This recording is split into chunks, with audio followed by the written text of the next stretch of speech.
Your support helps us grow. Hit the subscribe button and join our community today. My name's James. I'm 32 now, and for as long as I can remember, I've been the responsible one. You probably know the type, the kid who never caused trouble, who stayed quiet when the grown-ups argued, who automatically cleaned up after others without anyone asking, the one who didn't need much and never complained. That's the role I played, and it was exactly how my parents preferred it.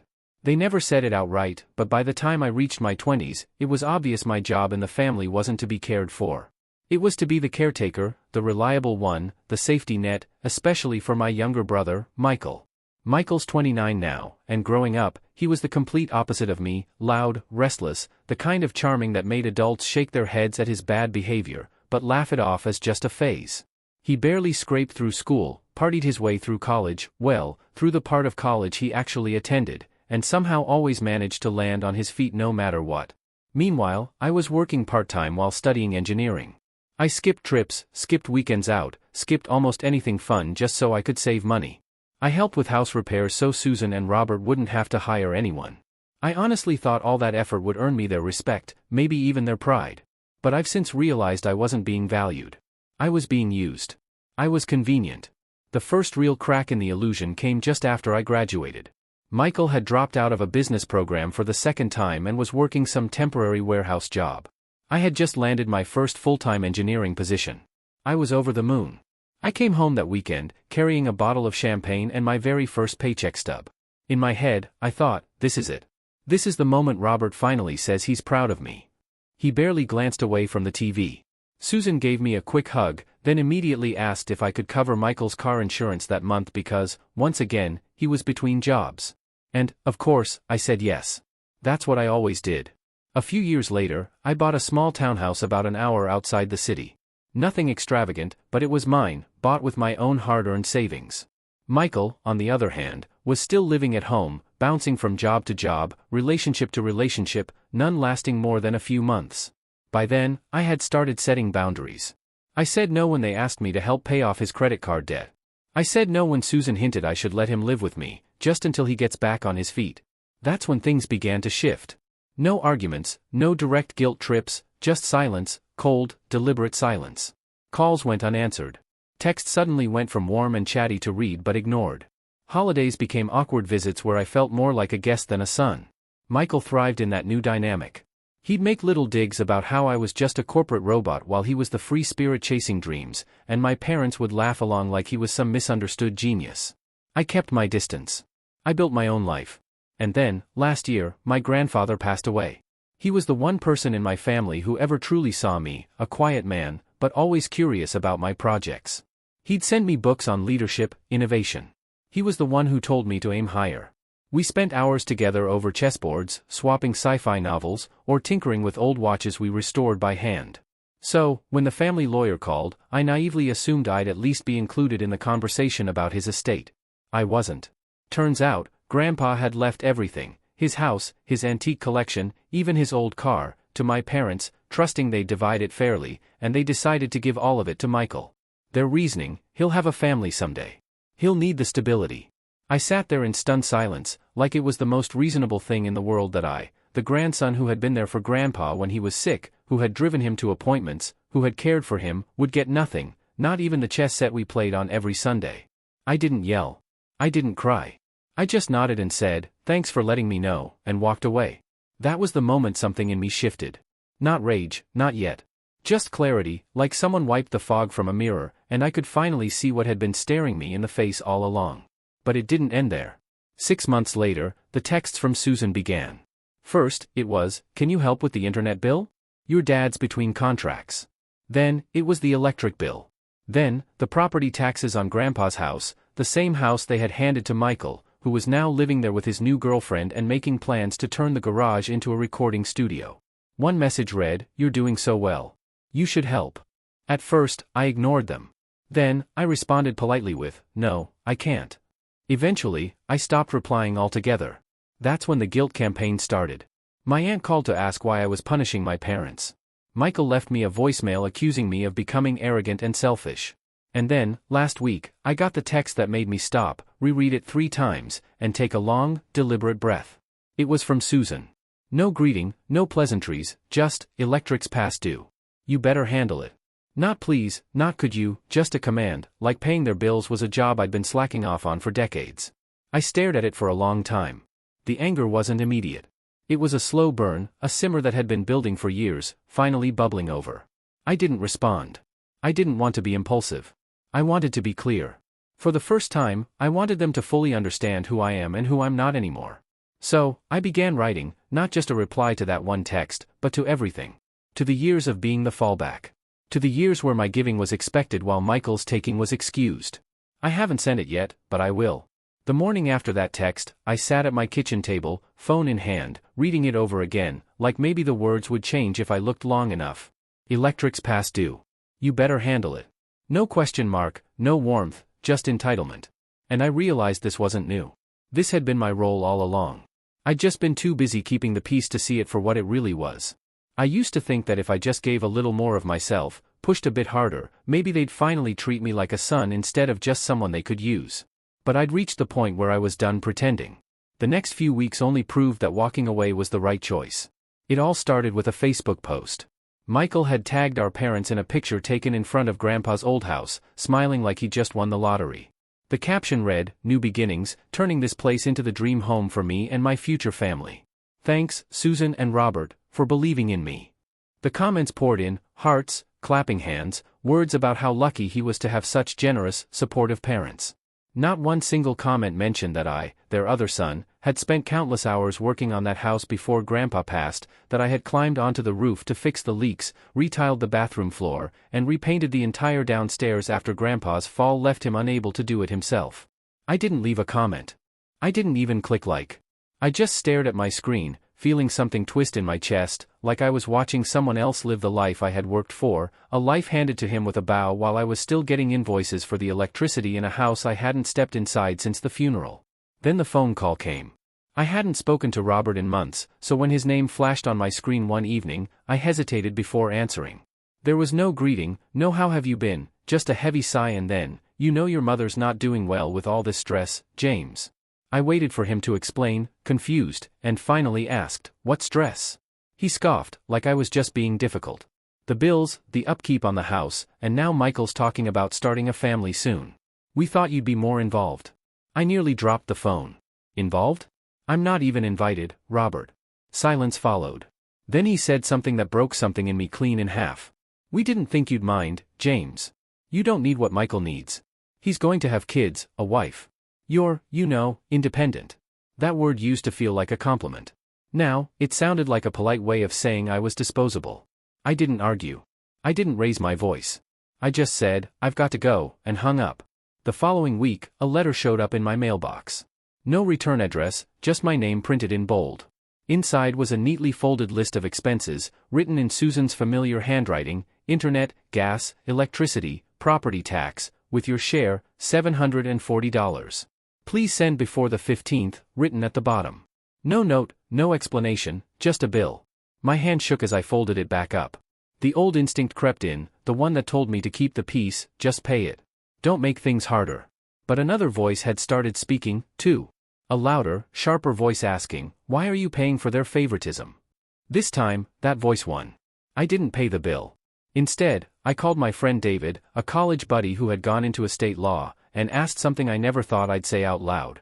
If someone gives away an inheritance before probate and there's no written will, is there anything that can be done? He paused, then asked, "You're talking about your grandfather?" I nodded, even though he couldn't see me. "Well," he said slowly, "if it was verbal and there's no paperwork, it's tricky. But if they misrepresented the inheritance, used coercion, or there's proof your grandfather's wishes were ignored, you might have a case." He asked why I wanted to know, but I didn't answer. I just thanked him and hung up. The next time I heard from my family, it was an invitation to Michael's engagement party. I hadn't seen him or my parents since that phone call, and I was surprised they even bothered to send it. The invite came in the mail, printed in gold foil, with a photo of Michael and his fiancée, Emily, standing on Grandpa's porch, the same porch I had spent an entire summer repainting after college while Michael went on a last-minute cruise paid for by Susan's emergency savings. At first, I wasn't going to go. But then I thought about Grandpa's chess set, the one he promised me when I was 16 after I finally beat him in a full game. "You've earned it," he had said, smiling. Someday this will be yours. I never saw it again after he died. I looked back at the invitation. There was no personal note from Michael, just the printed line, "Let's celebrate love and family." Family, right? I marked the date on my calendar. I didn't know exactly what I was going to do, but something in me had shifted. I was no longer trying to be included. I was planning my exit, and I wanted to make sure they remembered it. The morning of Michael's engagement party arrived with the kind of heaviness that sits in your bones before you even get out of bed. I hadn't RSVP'd. I hadn't called. I hadn't given them any reason to expect me. But I went anyway, not to celebrate, not to make peace, but to see for myself just how far gone this family really was. When I pulled up, the house looked almost unrecognizable. Grandpa's clean, weather-worn white siding was now some trendy charcoal gray. The old rose bushes were ripped out, replaced with a soulless rock garden. The porch, the one where we used to sit in silence watching the sun dip behind the hills, had been extended into a wide wraparound deck with twinkle lights and overpriced patio furniture. And right there, on a custom wooden sign hanging beside the door, the future home of the Carter family. Michael's last name, not ours. I stepped through the door and was hit with a wave of laughter, chatter, and the clinking of glasses. The air smelled of catered appetizers and designer candles. No trace of the old home that once held quiet afternoons and creaky floorboards. I wasn't greeted. No one even noticed I'd arrived at first. I stood by the door for a full minute before my aunt finally spotted me and came over with a forced smile. "James, so glad you made it." I nodded, trying to keep my face neutral. Susan was near the fireplace, chatting with some women I didn't recognize. She turned just enough to make eye contact with me and then looked away, just like that, as if I were someone's awkward coworker who had shown up by accident. Robert eventually walked over and gave me a firm handshake, like we were business associates. "You're looking well," he said. "Yeah," I replied. He gave a curt nod and then excused himself to check on the food. I watched as Michael made his grand entrance from upstairs with his fiancée, Emily, laughing at something he'd whispered in her ear. The room practically erupted in applause. He soaked it up like a politician at a campaign rally, waving, giving finger guns, even winking at a few of the guests. When he finally saw me, his smile faltered just slightly. Then he walked over with that casual swagger I'd known since childhood. "James, wow. Wasn't sure you'd show up." I said, "Yeah, well, got the invite. No hard feelings about the house, right? I mean, Susan and Robert did what they thought was fair.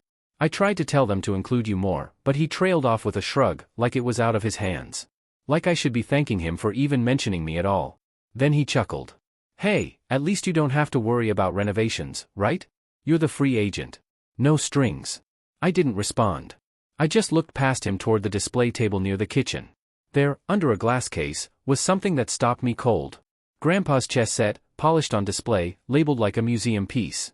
A tiny engraved plaque read, "From our family's legacy, now part of our new beginning." I felt something inside me crack. That set wasn't just sentimental. It was symbolic. It was mine. Not legally, maybe, but spiritually. Grandpa had promised it to me. I remembered every piece, every smooth wooden bishop, the worn edges of the pawns. That set had seen me through adolescence. It had sat between us through conversations about life, ambition, self-worth.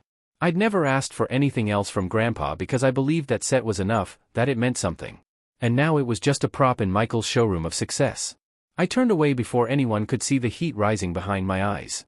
I went out to the backyard to clear my head, but that was a mistake, too. The backyard had been transformed into a full event space, white tents, fairy lights, a bar, even a hired photographer. And that's when I heard it. "We're thinking of asking James to co-sign the mortgage," Emily was saying. Her voice soft, but not soft enough.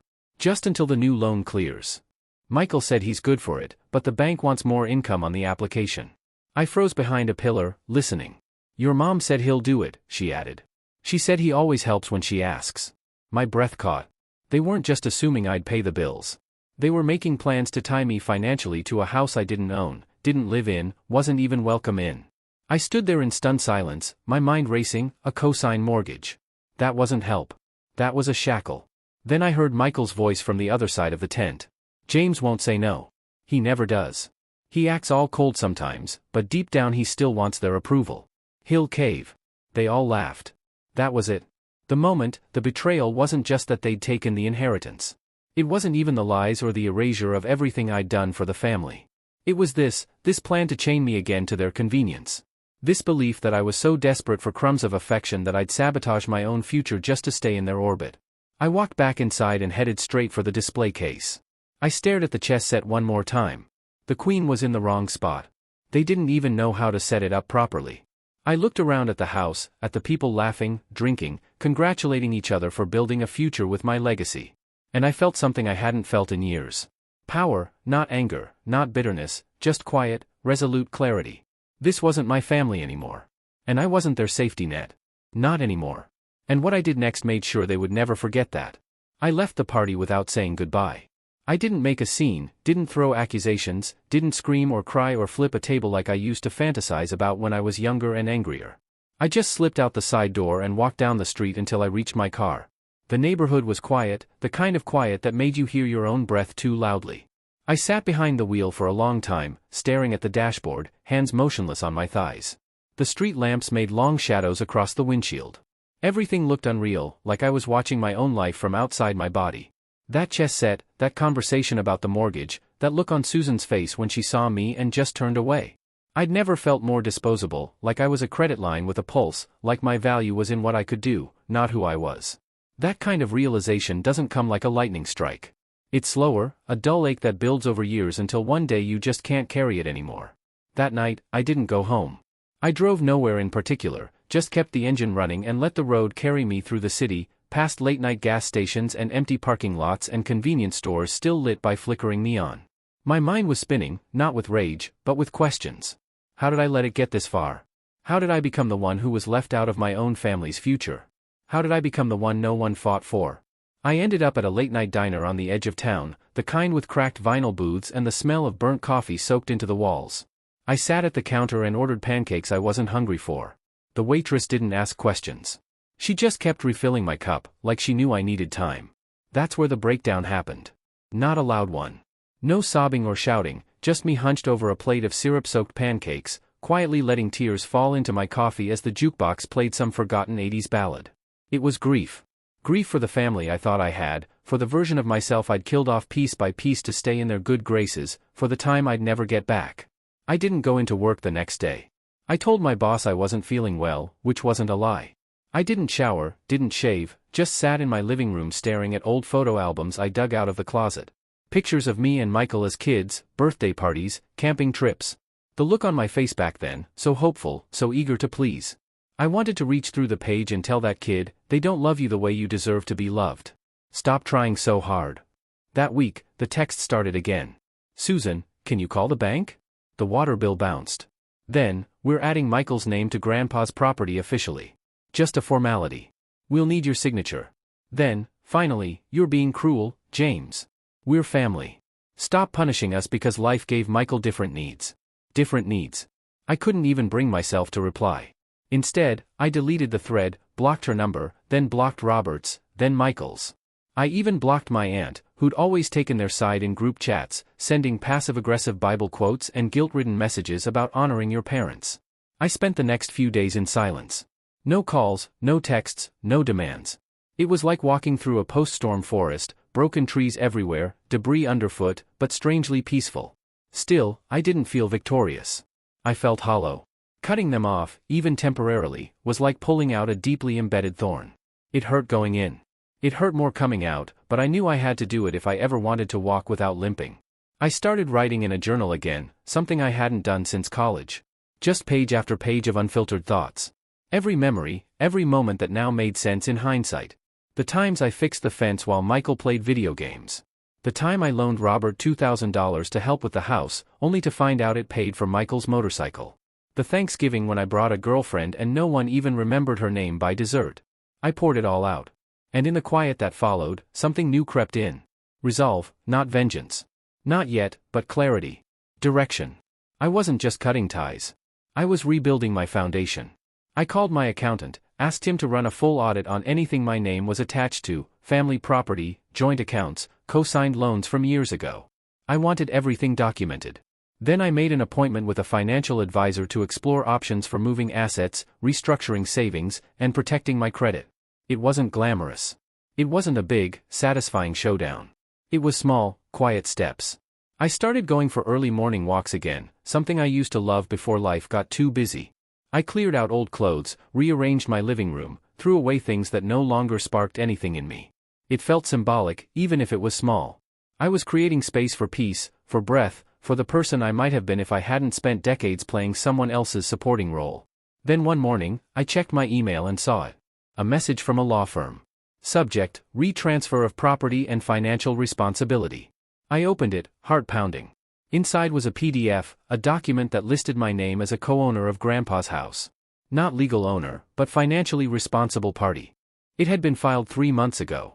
No one had told me. No one had asked. And now the bank considered me equally liable for any debts attached to the house, repairs, property tax, mortgage refinance fees. They had signed me into their future without permission, without warning. I stared at the document for a long time. Then I picked up my phone and called someone I hadn't spoken to in over a decade. Grandpa's old lawyer. I still had his business card, kept in a drawer, tucked inside a watch Grandpa had given me for my college graduation. A watch Michael once joked looked cheap. The lawyer answered after the second ring. "Mr. Davis," I said. "This is James. James Carter. I was George Carter's grandson." There was a pause. Then a warm, familiar voice replied. "I remember you, son. Your grandfather was proud of you. How can I help?" I took a breath, and I told him everything. Mr. Davis didn't interrupt. Not once. I told him about the house, the inheritance, the mounting bills, and the way my parents and Michael had signed my name onto financial documents without my knowledge or consent. I even told him about the chess set, though I tried to pretend like that wasn't the part that still kept me up at night. When I finished, he was quiet for a moment. Then he said, "James, I don't usually speak ill of clients, but your grandfather would be ashamed of how they've treated you. He trusted them to handle things honorably, but if they forged your signature or misrepresented your financial obligations, you may have more leverage than you think." That was the first moment in weeks, maybe months, where I felt the tide begin to turn. He offered to meet in person and go over everything I had: bank statements, texts, emails, that PDF from the lawyer. I dug through years of digital dust, pulling out every receipt, every Venmo transfer for Michael's debts, every old message where Susan thanked me for covering bills I now realized were part of a larger pattern. It was like assembling a puzzle I never knew I'd been building. Mr. Davis got to work immediately. He helped me draft a legal notice requesting removal of my name from the property's financial obligations, citing lack of consent and misrepresentation. He also flagged the mortgage application that Emily had mentioned at the engagement party and confirmed they had tried to add me as a co-signer, but it had been declined because they lacked a signed document from me. I wasn't just cutting them off anymore. I was protecting myself. Meanwhile, something else started happening. With all the energy I used to pour into my family's drama, I suddenly had time and space to focus on things that actually mattered. I started showing up to work sharper, more alert. My manager noticed. I was offered a project lead position for a high-profile infrastructure redesign in the city, something I would have never taken on if I were still playing damage control back home. I accepted. Then I did something I'd never done before. I booked a vacation, a real one. 2 weeks in Lisbon, alone. It wasn't just to get away. It was a declaration that my time, my peace, my life was mine again. On that trip, something shifted in me. I journaled daily, walked the hills with no schedule, sat at cafes without checking my phone. There were no emergencies to fix, no family drama pulling me back in, just me, a city I didn't know, and the sound of my own voice finally getting a chance to speak uninterrupted. And I started to hear it clearly. I wasn't broken. I wasn't cold. I wasn't the selfish one. I was free. When I came back, I found a letter waiting at my door, certified from my parents' lawyer. They were surprised by the legal notice. They felt betrayed. Claimed they had only ever tried to give Michael a chance at a real life, that they assumed I would understand given how well I was doing. But the final paragraph was the kicker. They asked me to reconsider, to undo the paperwork, to not make this public. The implication was clear. They were scared that I might tell people what they'd done, that the mask they wore in public, that of a generous, close-knit, traditional family, might finally crack. That's when I knew I had the upper hand. Because for the first time, they needed me, and I didn't need them at all. I wrote back a single sentence: "All further communication can go through my attorney." A week later, Mr. Davis called with news. My name had been formally removed from all legal responsibility regarding the property. They'd backed off quietly, begrudgingly, but completely. It felt like a final key turning in a lock I hadn't realized I'd been trapped behind. Then, 2 months after that, I got an invitation in the mail. Not from my family, from a local nonprofit, one I'd once donated to on a whim years ago. They were asking me to be a guest speaker on a panel about financial independence, setting boundaries, and recovering from toxic family dynamics. Apparently, I'd shared a personal note with them back then in a donation message, and someone had kept it. They wanted me to tell my story. I almost declined, but something told me to go.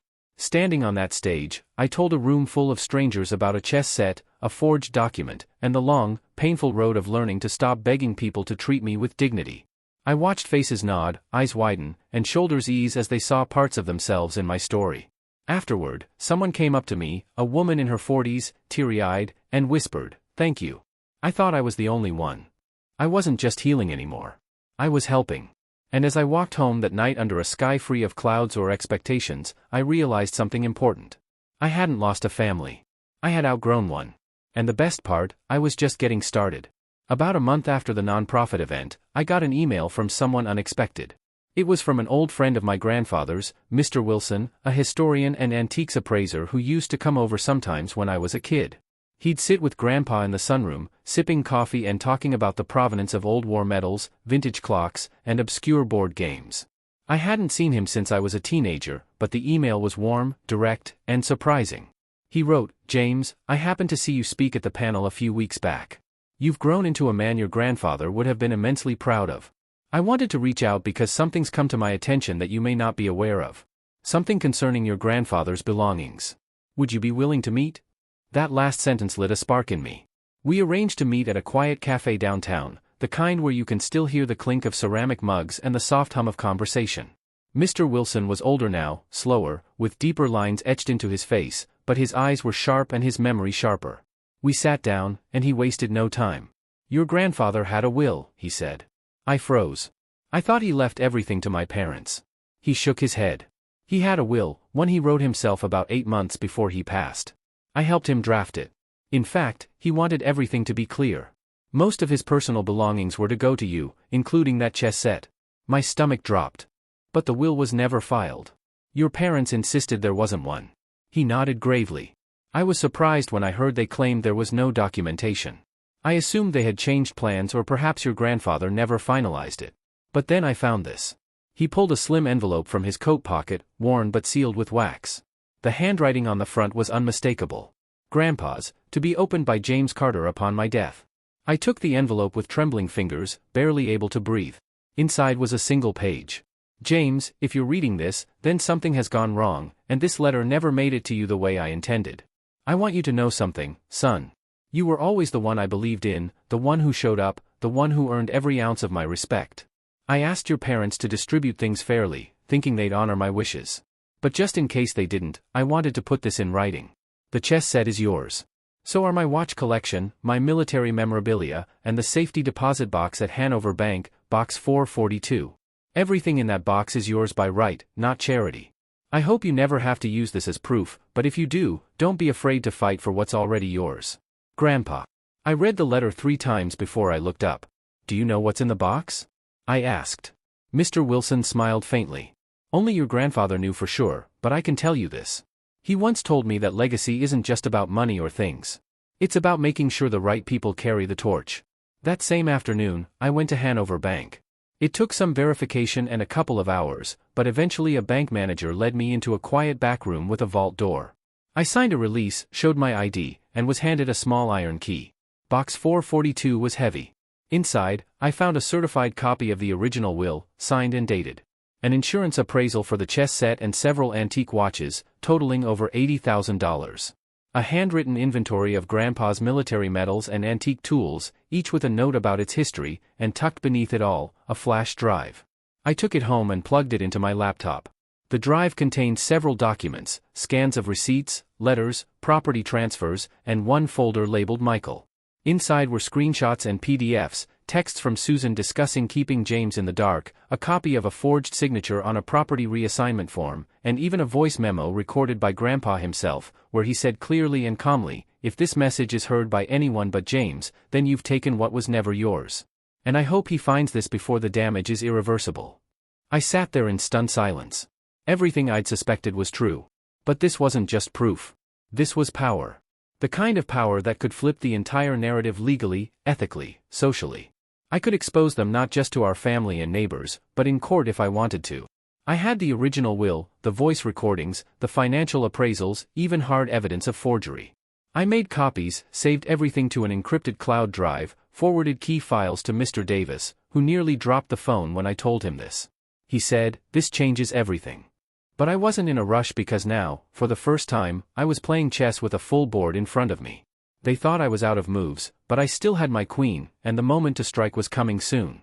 I waited exactly 11 days. Not because I was unsure, not because I had doubts. I waited because timing, like in chess, is everything. And if my family had taught me anything, it's that people who rely on your silence get nervous when it stretches just long enough. They start wondering if you're building something. And I was. The morning of the 12th day, I called Mr. Davis. "I'm ready," I said. He didn't ask what I meant. He already knew. We'd spent the last week carefully preparing every legal thread we'd need. The original will had been submitted to the probate court as a previously undisclosed document. Davis filed a petition for formal probate, backed by the will, the notarized letter Grandpa left, and the voice recording. That alone would have been enough to shake the ground beneath them. But that wasn't the move. That was just the setup. The real move, the check, was what I sent to the rest of the family a day later. An envelope, neatly addressed, certified, one copy to my parents, one to Michael, and a digital version to my aunt just in case. Inside was a letter, polite, firm, written like someone who wasn't asking, but informing, to whom it may concern. As you are likely now aware, a certified and signed copy of George Carter's original will has been located and filed with the probate court. In accordance with his final wishes, several personal assets currently in your possession, including but not limited to the vintage chess set, antique watches, and military memorabilia, have been rightfully and legally designated to me. Furthermore, due to your unauthorized attempt to assign financial responsibility to me without my consent, as well as the documented evidence of forged signatures and misrepresentation of estate-related matters, I have initiated a formal claim of fraud, currently under review by the appropriate parties. At this time, I am offering a resolution. Return all assets named in the original will, cease any further financial contact with me, and acknowledge the updated probate documentation in writing within 7 business days. If these conditions are met, I will refrain from pursuing charges of forgery and public disclosure of the events leading up to this filing. Failure to comply will result in immediate legal escalation and the public release of the recorded materials in my possession.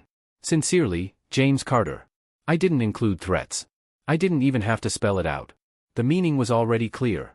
The days that followed were quiet, too quiet. Then, on the 6th day, my doorbell rang.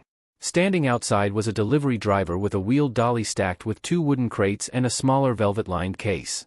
There was no letter, no explanation, just a form to sign and a single label that read, "Return to rightful owner." Inside those boxes was everything. The chess set, still in its display case, untouched and exactly as it had been. The watches, carefully cleaned, polished, and arranged in the same order Grandpa always kept them. The medals, each one pinned neatly onto a velvet board with copies of Grandpa's old handwritten notes tucked behind. I stood there staring, not with joy or triumph, but with a strange, heavy realization. This was the first time in years that I had received something from my family without strings attached or demands hidden in the background. The very next morning, Mr. Davis called. "They've complied," he said simply. "The court has recognized the will, and your claim has been upheld. You are now the legal executor of your grandfather's estate." "Executor?" I asked, unsure. He chuckled. "It means you're in charge, James, of everything that's left." That's when I made my final move. I went back to Grandpa's house, and this time I didn't go alone. I brought a real estate agent, an appraiser, and a photographer. The house wasn't just a piece of Michael's future anymore. It was part of my past. A past I was ready to release. As soon as the documents cleared, I put it on the market, full public listing, professional photos, the home's history, and even an open house. Within 3 weeks, it sold for more than the asking price. Michael didn't hear about it from me. He found out when he saw the sold sign out front. I later learned that my parents had quietly transferred the title to him months ago, but it hadn't been legal. Grandpa's will overrode everything. They had given away a house they never had the right to give, and now it was gone. I didn't take the money and blow it on myself. Instead, I started something Grandpa would have been proud of, a foundation in his name, a scholarship fund for students studying engineering and history, with priority for those from overlooked and underprivileged backgrounds. People like me, people who had spent their lives giving more than they ever received. Word spread. People whispered about it at church, at family gatherings, even online. Neighbors noticed when the for sale sign vanished and then saw the scholarship mentioned in the local paper. I never named names, but the paper trail was clear enough for anyone curious to figure out what had happened. My aunt reached out only once, a short, sharp email, "I don't know what's gotten into you. You used to be so kind." I didn't reply because kindness is not the same as submission, and forgiveness is not the same as forgetting. They had tried to erase me from my own story. Now, I was the one holding the pen, and I wasn't giving it back. The fallout wasn't sudden. It spread slowly, like frost crawling across a window, cold, silent, and impossible to ignore. Michael was the first to break. He showed up at my workplace, not my home. Even he knew better than that. Security called up, sounding unsure, saying a man claiming to be my brother was demanding to see me. I stepped into the lobby just to look him in the eye. He hadn't come prepared for a fight. He looked worn down, unshaven, a pale shadow of the man who once stood on Grandpa's porch, acting like he'd conquered the world.